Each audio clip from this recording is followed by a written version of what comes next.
Hi, Dr. Yeager. Many people are wondering, how can we combat mental health stigma in day-to-day conversations, such as in the locker room or with our friends?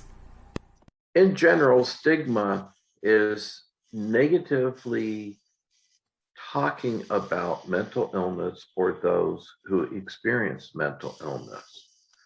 And there are many terms in our day-to-day lexicon which mentions mental illness. It's not unusual to say, well, that's just crazy. And that's really not a negative or a stigmatizing view. There are older terms that you may not have heard of, but are still existing in our conversation, maybe with relatives or whatever, where they use the term fit to be tied. And the derivation of that term goes all the way back to the asylum years of the 1930s and 40s, 20s, 30s, and 40s, where individuals who were harming themselves were put in straitjackets, and the arms of the straitjackets were very long so they could be tied behind the individual's back. And fit to be tied is a descriptor of individual behavior that might lead to them being placed in a straitjacket.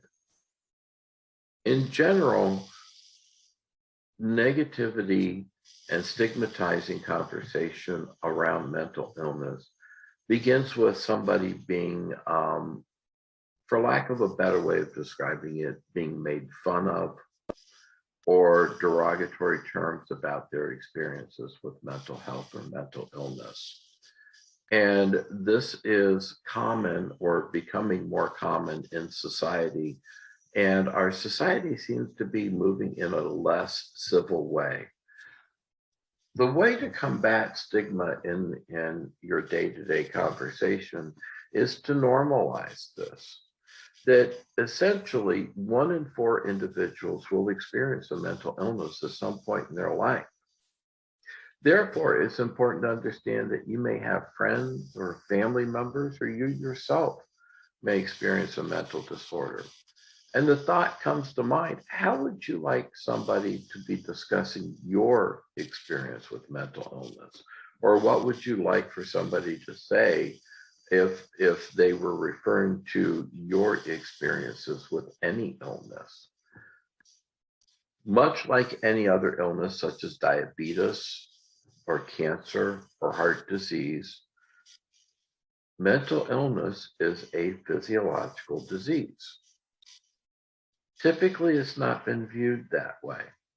But as we are increasingly understanding the biology and the biological sciences of mental illness, it becomes clear to us that there are common signs and symptoms of mental illness. Oftentimes, those are symptoms that can be made fun of, but typically they're serious and they should be taken seriously. And an approach in conversation of that is reflective of the seriousness of any physical illness is an appropriate way to address stigma. Again, with substance use disorders, it is common for stigma to be present.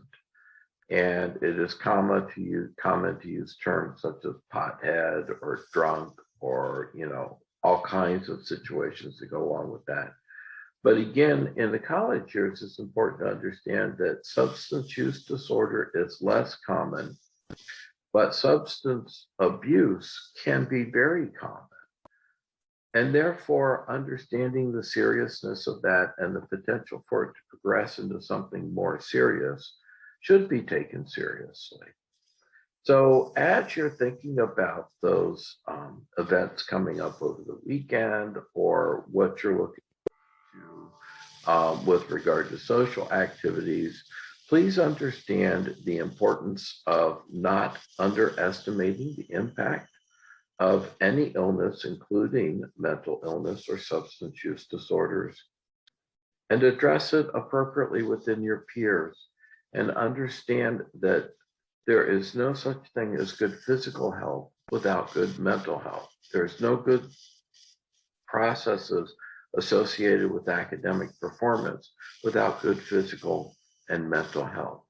And we're all responsible for taking care of one another's physical and mental health. So please take some time to understand how to combat stigma, to understand the importance of any physical illness, including mental health, and act appropriately moving forward. Thank you so much for your time.